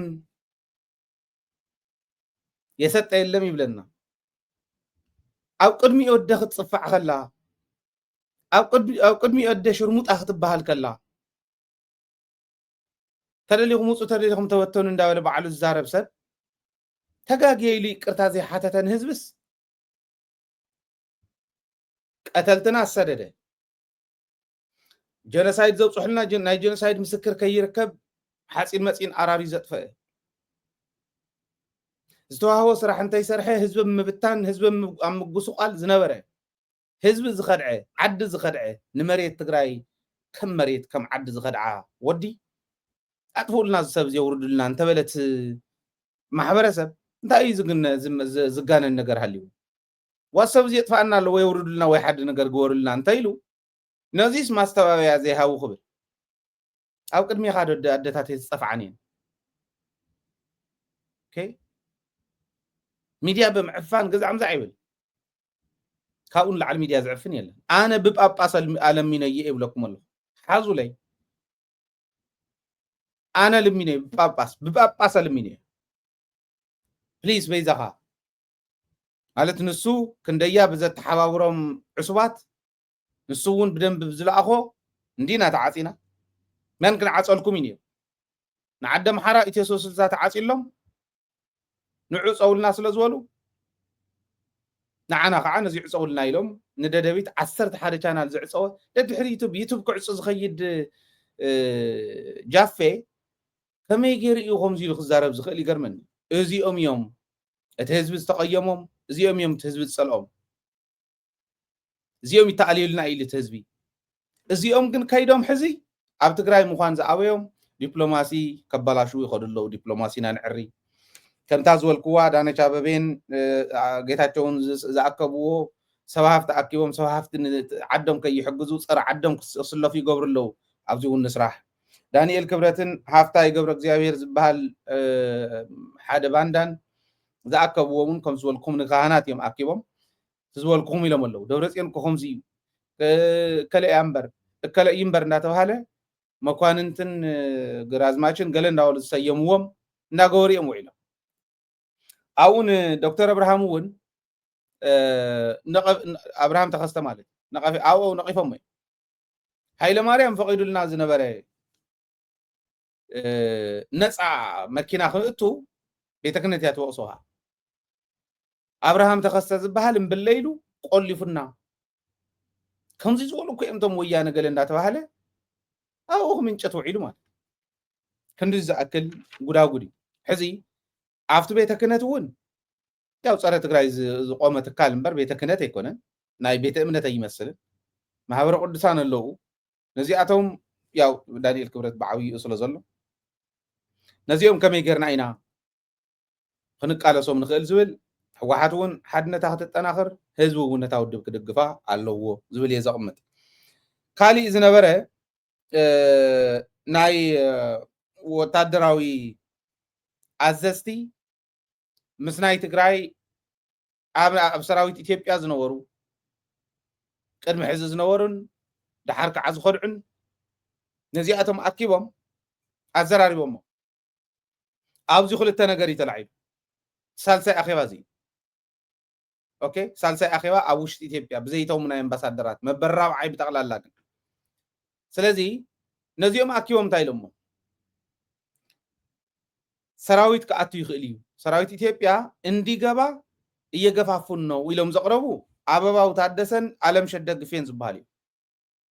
ኣበባው ታደሰን ኣለምሸት ደግፌን ከምዚ ኢሎም ኣቕሪቦም እቲ ካሊእ በቲ ካሊእ ገጽ ከዓ የትግራይ ጉዳይ በጥንቃቄ መያዝ ኣለብን ሰራዊት ምእታው ዝበሃል ኣይሕሰብን ስቂሉ ዝኣቱ ሰራዊት ኣይክህሉን ስቂሉ ኣይኮነን ኢሎም ማለት ነንባዕሉ ምጭክር ዓይነት ነይሩ እዚ ዝበሉ ከዓ ብርሃኑ ጁላን ይልማ መርዳሳን እዩ ብጥንቃቄ ክንሕዝ ኣለና ስቂሉ ኣይኮነ ናይ ትግራይ ጉዳይ ከምቲ ካሊእ ክኾነ ይኽእልን ዝበሉ ተረድኦም እዮም እዚኦም እቶም ፅልኢ ናይ ትግራይ ጫፍ ዝወፆም ኣበባው ታደሰን ኣለምሸት ደግፌን ዝበሃሉ ግን ሰራዊት እስከ ማስገባት መሄድ ኣለብን ብፍላይ ሰራዊት ኣዘዝ ብሙሉኦም እቶም ኣርባዕተ ዝተባሃሉ ኣብዚ ፍስሓ ማንጁስ እውን ሓዊሶም ሓምሻይ እዚኦም እንተይጠፍኡ ሰራዊት ጥዕና ክህልዎ ይኽእልን እዩ ኣዘዝትን ሰራዊትን ክፈልዩ ይኽእሉ ኣለዉ ማለት ኣብዚ እውን ክስራሕ እዩ ማለት እዩ እዚ ኣዘዝ ሰራዊትን ሰራዊትናን ሓድነቱ ኣጠናኺሩ ጎደሎ እንተሃልዩ እውን ኣብ ውሽጢ ገምጊሙ ክኸይድ ከም ዘለዎ ከዓ የርእየና ኣብዚ ኣብዚኡ ንምንታይ እዮም ኣለምሸት ደግፌን ኣበባው ታደሰን ከምኡ ኢሎም ንምንታይ ከትዮም ሕዚ ዋላ ብብሄር እውን ተፈላለዩ ኦሮሚያ ምንታይ ኣላ ናይ ኦሮሞ ተወለድቲ ዝኾኑ ሰራዊት ዘለዉ እንታይ ኣለዉ ናይ ኣምሓራ ተወለድቲ እንታይ ኣለዉ ራእዩ ህዝቢ ኣምሓራ ይውክሉን እዚኦም እቲኦም እውን ኦሮሞ ይውክሉን ግን ኣብዚ እንታይ ኢሎም ናይ ኣምሓራ ጉዳይ ማዘግየት ይብል ኣበባ የአማራ ጦርነት ማዘግየት ይህንን እንዲሰራ እዚ ክስራሕ ኣዚዝና ኢና ምክክር ኮሚሽን ዝበሃል ፕሮፌሰር መስፍን ረኣያ ዝበሃል ዝመርሖ መስፍን ረኣያ ማለት እቱ ንዓፋር ከይዱ ንስኹም ሓንቲ ዳቦ ወላ እንተዘይሕሊፍኩም ብጎረራ ኣሒዝኩማ ማለት እዩ ትግራይ ኩሎም ኢዶም ክህቢኦም ሓዝዎም ዝበለይ ግን ናይ ምክክር ኮሚሽን መርሒ እየ ዝብል እዚ ዝመርሖ ንዓዲ ኣምሓራ ክኸድ ገርና ኣለና ንኣረጋ ከበደ ምስ ፋኖ ንክዕረቕ ኣዚዝና ኣለና ስለዚ የአማራ ጉዳይ ናይ ኣምሓራ ጦርነት ንክዝንግዕ እንዲዘገይ ኣድርገን ናብ ትግራይ የማንዘምትበት ነገር የለም ይብል ከምኡ ክግበር ክኽእልዎ ድዮም ንሕና ኸ ንሶም ከምኡ ክገብሩ ከለዉ ንሕና እንታይ ኢና ክንገብር ዝብል ኣንቱም ዝምልከተኩም ክትሓስብሉ ክትክእሉ ኣለኩም እዚ ብጭብጢ ተገበረ ኣኼባ እየ ዝነግረኩም ዘለኹ ቃል ብቃል እየ ዝዛረብ ዘሎ ቃል ብቃል ኣብኣ ዝበልዎን እየ ዝዛረብ ዘሎ ኣብዚ ኣኼባ እዚዩ እዛ ናይ ኣዳነች ኣበቤ ኣማኻሪት ተረኺባ ድሕሪ ኢሉ ዝተገበረ ስለ ዝኾነ ሃና ዶክተር ሃና የሺ ንጉስ ትበሃል ዘይበለቶ የለን ንትግራይ ዘየዋረደቶ ውርደት የለን ዘይፀረፈቶ ፀርፊ የለን እዚኣ እውን ኣምሓሪት እያ ንህዝቢ ኣምሓራ ግን ኣይውክሉን ኢለ እየ ዘቕምጥ ዘለኹ መበል ራብዓይ مبل حمشاي أبزيو خطري وزلكم كافتن 4 أخيباتات بتوسخي مذكر كوميشن كيدوم يوم خمت زولو نبهر دار كيدوم يوم خمت أبو زولو كيدوم يوم بروفيسور مسفن رئيس مرحيو نرجع كبده مسفن نتعرق إلى يوم نسلست عمت زأكل أمحرا نتحمست نختصن حكيرهم أبو تادسس كيد عروق إلو تتأو قبله يغلي مالت تنايا محر هاي مالت يزي نسو تتأو بلو إلو تتأو زبلو ناب تقرأي زموتو إلو ززمتهم اندحر كوينو تايد أقبرت هزو 3 عامت حميسكمو نايا محر هزو منتغن 3 عامت حيزلو سلازي بعلم زولعو وبعلم زمولو وهم مخانيري إنا مالتي ناي تقرأي قداي تلمس لزوصلو يوهم زخولو سلازي انتاي عينيس مدلاو يزاد اللي نزي زي غرق اللو زي طرح يكونن اب نيرتراون شماغل لخودي يوم تم حزب بروفيسور مسفن رئيس مرحوو شمغلنا خغبري مسي ارتراون يبل بعلو ابواو كخودي يوم بقروا اذنا محراون كيدم ناي محرا تطو بيلوم نيرتراون كيدم ناي ارترا تطو بيلوم ناب تግራይ كزمتو مالت تግራይ كنتاي تقبل مس محرا انتاي مس اورومو انتاي مس ارترا انتاي مس سودان انتاي مس عفار انتاي كنقبرلن زينا خنحسب زلنا زبل امنه لني ازي انت زي تغيرن ግን تسكع حزب له زنوركو انت زي تغيرو ግን ናብ ከመይ ዝበለ መከራ خنعت خم نخل بدنب خت ገንዘብዎ ትقول لكم قدم إلى الزارون زنوركو زيوم عبزيوم زيوم تقبر اللوم زبلهم زنوركو بدنبي أستوعي لنا خنصرح لنا إزين دحريت مسلم اللاس تحزقن قور لنا زولا زلهو قربت اللان مسن زنقع هلونا تقراي كفتاتن زخيل قعزو زخور زلو صلاتي تا قوري يخول زبل بدنب خنا حسب كنكلا لنا خبل دلي عبزيوم موداتا نقادو مخزن زعاتو مكازن زعصو لو نابنه تبشره اب كالوت كتماتات ونكم زخون ነገር يفلطن كخبر يخليو اخلي كخبر يخلي شقط مو مسكبر خنشط ايلهم يعصو نزيئن حيال كتتل يدلي بايزوي زمص ነገር የለም مص ነገር የለም زمص خوينات የለም ምክንያቱ نحن حز ادفانتج لنا يلئت مالي ادفانتج لنا ኤርትራ እንተ ለዓለቱን ኢትዮጵያ ትደልያ ኮንቪንስ ምግባር ይካል ኢትዮጵያ እንተ ለዓለቱን ኤርትራ ትደልያ ኮንቪንስ ምግባር ይካል ዓርስናውን ጠንኪርና ዓርስና ዝኻልና ኮይና አባዕልና ሰመርኮ ሰህሉና ከልወናውን ምግባር ይካል ስለዚህ መጽ ነገር የለም ከም ተወደ ወረደውን ዝወሉ እዚ ኹመጽ ኢልኩም ህዝብ ተደናግሩን ተርዑድን ዘለኹም ግን አደብ ሓዙ ነዚዩ ጣልቃ ክትኣቱ ትኽእሉ ኢኹም እንቱም ምምሕዳር ወልከ ወዲብካ ህዝቢ ወዲብካ እኮ ብቕናሽ መንግስቲ ጣልቃ ዝኣትወሎም መኽዝናት ምኽፋት እውን ይከኣል ድሕሪ ከምኡ ዝብል ተነጋዳይ ኣግባብ ክሕዝ ምእንታን እዚ ክስራሕ ክኽእል ኣለዎ ዝብል እምነት ኣለኒ እንተ ኢትዮጵያ ግን ሰራዊትና ብእምነቱ ኢትዮጵያ እዚኣ እያ እሞ ብከምዚ ክነዳለልና ዝበሎ ናይ ጆን መዲድ ጋብዘኩም እዮም መወዳእታ ድሕሪኡ ግን ናይሎም መደብና በዚ ክንዛዝሚና ማለት ድሕሪታ ቪድዮ ናይ ጆን መዲድ ብኡ ክንዛዝሚና ምሳይ ዝነበረና ዝነበረኩም ፃንሒት እዚ ይመስል ነይሩ ብወገነይ ዝነበረ ወዲ ኣለኹ ሰላም ሳኹም ሰላምን ዓወትን ከዓ ምስ ጅግና ህዝብና ክኾን እውን ሰናይ ትምኒተ እዩ ደደቢት ሓግዙ ደደቢት ደግፉ ከውርድዋ በል ይብል ኣሎ ንቃለስ ኣለና ኣብ ቻናልና እውን ኣብ ቴሌቪዥን እውን ደደቢት እንተውሪዶም ንህዝቢ ሓበሬታ ንኸይረክብ ክገብርዎ ከም ዝኽእሉ ፈልጡ እዮም መሳኪን ኣብቲ ናህና ቻናል ዘለው ደድሕሪ ምሳና ክዕፀው ይኽእሉ እዮም ለዚ እዚ ኸይህሉ ገንዘብ እዩ ዘኽፍቶን ገንዘብ እዩ ዝዕፅዎን ለዚ ሓግዙና ናብ ፈተና እንተይኣተና እንዳሃለና እዩ ክትሕግዙና ንደሊ ኣብ ታሕቲ ኣለኩም ጎፈንድሚ ፔይፓል ናይ ኣባልነት ፎርም ኣብ ወፃን ዘለኹም ሕዚ እውን ናይ ኣውስትራልያ ኣካውንትና እዚኣ እያ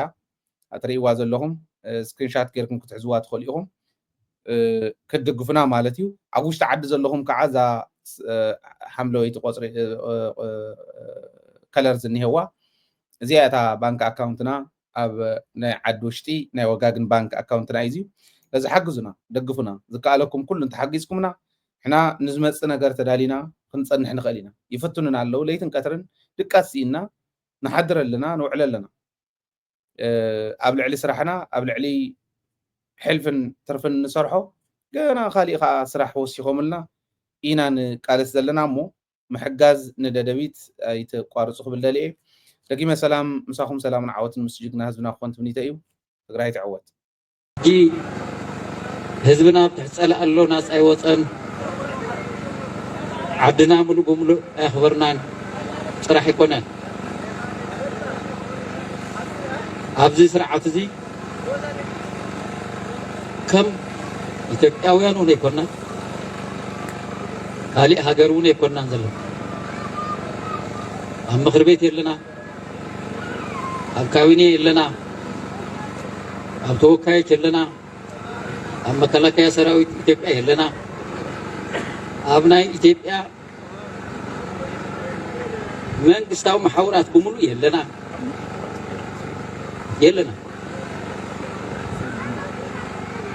مسلنا بملو حديقنا كومدي كوين نازلنا حزبي ኢትዮጵያው ያኒኩም بناء ኢትዮጵያ حق መንግስት ተማሐደሩ ዝብለና ኃይሊ ክእመነ ይኽእል نحنا بقي يكونان እንስሳ ይኮናን ዝኾነ እረኛ أكيد عبد الله يدعونا بعنا إن نفلطونا بعنا تقمي سلذي بعنا إن قد إن خلوص سنة سلذي كم حزبي كم سراويت